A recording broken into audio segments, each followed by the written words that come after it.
아직 탈모가 심하게 진행되진 않았지만 머리가 조금 빠지는 것 같아서 미리 진료를 받거나 예방적 목적으로 탈모약을 처방받고 싶어도 본인이 아직 건강보험에서 정한 탈모의 수준에 해당이 안 된다면 탈모약을 처방조차 받을 수 없게 되는 일이 생겨버리게 되는데 정말 그래도 괜찮겠어요?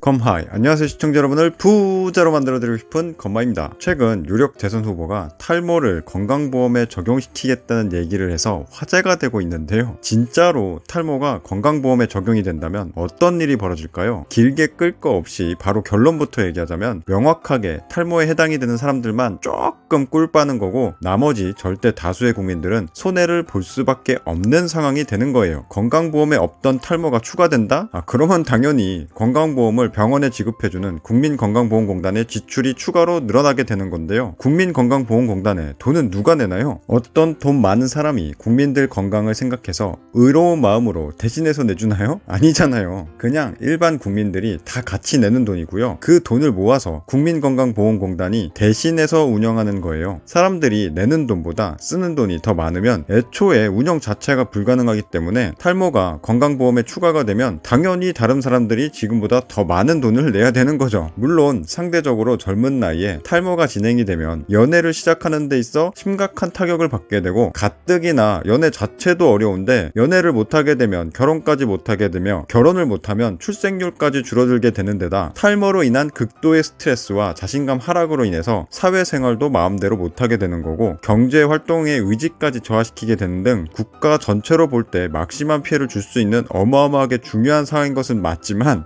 그럼에도 불구하고 탈모가 당장 치료를 안 받으면 생명에 지장이 생긴다던가 엄청나게 많은 치료비로 인해 탈모인의 경제가 파탄나는 상황까지 가는 것이 아니기 때문에 건강보험 항목에 탈모를 추가하자는 건 완전 에바예요. 거기다가 진짜 숨어있는 더 큰 문제는 건강보험의 특수성인데요. 건강보험에 포함이 되어 있는 항목은 의사가 마음대로 처방 및 진료를 못한다는 데 있거든요. 왜냐하면 별로 아프지도 않은데 의사가 돈 많이 벌려고 비싼 치료를 강요한다던가 별로 필요도 없는 치료를 과하게 많이 해서 보험료를 많이 타낸다던가 하는 일이 빈번하게 발생이 되면 지출이 계속해서 커지게 될 수밖에 없는데요. 온 국민이 모아서 내는 건강보험이 이런 식으로 과도하게 지출이 되면 제대로 돌아갈 수가 없겠죠. 그래서 방지책이 필요하고 건강보험의 지급 조건에 맞으려면 심사 기준이 엄격할 수밖에 없어요. 이 심사 기준이 엄격하다고 건강보험에 있는 항목인데도 불구하고 다른 식으로 진료가 가능하다고 한다면 또 어떻게 될까요? 의사들이 돈 많이 벌고 싶으면 건강보험 항목으로는 진료를 안 보고요. 비싼 진료로 돌려서 받으려고 하는 행위가 발생하게 되는데 이거는 너무나도 당연한 거예요. 건강보험 급여를 받으려면 심사도 까다로운데 돈도 조금밖에 안 주고 건강보험이 아닌 비급여로 진료를 보면 심사를 안 받아도 되는데 돈도 많이 받을 수 있고 여러분이라면 어떤 걸 택하시겠냐고요. 정말 많은 의사들이 돈을 더 벌기 위해 건강보험 진료를 회피하게 되고 그렇게 되다 보면 건강보험은 보험료만 계속해서 내야 될 뿐 실제적인 혜택은 볼 수도 없게 돼버리는 거죠. 네, 생명을 다루는 의사가 그러면 안 되는 거라고요? 사람이라면 누구나 욕심이 나게 되어 있는데 의사도 사람이에요. 이거를 부정하려고 하거나 강요하면 안 되는 거예요. 이거는 비단 의사만의 문제가 아니라 당연히 누구나 가지고 있는 인간의 욕심 때문에 어쩔 수 없이 나올 수밖에 없는 문제인 거고 이러한 문제점이 있다는 거를 너무나도 잘 알기 때문에 건강보험 안에 있는 항목들은 다른 식으로 진료를 볼 수 없게 의료법으로 막아놓는 겁니다. 결국 건강보험이라는 것은 국민들의 소중한 돈이 모여있는 거기 때문에 과잉 진료를 해서는 안 되고 그렇기 때문에 심사도 까다로워야 하며 혜택을 실제로 볼 수도 있어야 하기 때문에 다른 방법으로 진료를 볼 수 있게 해주지도 못해요. 그래서 탈모가 건강보험에 포함되게 된다면 아직 탈모가 심하게 진행되진 않았지만 머리가 조금 빠지는 것 같아서 미리 진료를 받거나 예방적 목적으로 탈모약을 처방받고 싶어도 본인이 아직 건강보험에서 정한 탈모의 수준에 해당이 안 된다면 탈모약을 처방조차 받을 수 없게 되는 일이 생겨버리게 되는데 정말 그래도 괜찮겠어요? 건강보험 포함으로 인해 받을 수 있는 혜택보다 손해가 훨씬 더 큰데 굳이 해야 될 이유가 없잖아요. 탈모에 해당이 되는 사람들은 당장 지불해야 될 건강보험료보다 받는 혜택이 더 클 테니까 환영하겠지만 우리 조금만 더 멀리 생각해 보자고요. 탈모가 추가되면 환자가 많다는 이유로 다른 것들도 건강보험에 포함시켜달라 하게 될 거고 그렇게 점점 하나하나 추가하다 보면 굳이 필요하지도 않는 진료비 지출 때문에 여러분이 각자 내야 될 건강보험금은 계속 계속해서 늘어나게 될 수밖에 없습니다. 세상에는 아직도 누군가가 남들 대신 무언가를 해준다는 것을 믿는 사람들이 너무 많은데요. 되도록 많은 국민이 최대한 많은 건강보험 혜택을 받을 수 있게 해드리겠습니다. 듣기에는 이 말이 너무나 좋죠. 저도 알아요, 좋은 거. 실제로 가능하다면 얼마나 좋겠어요. 하지만 세상에는 공짜도 싸고 좋은 것도 없습니다. 명심하세요. 지금보다 많은 혜택을 보려면 너무나도 당연하게 지금보다 더 많은 돈이 필요하며 반드시 지금보다 더 많은 돈을 내야만 된다는 것을. 끝.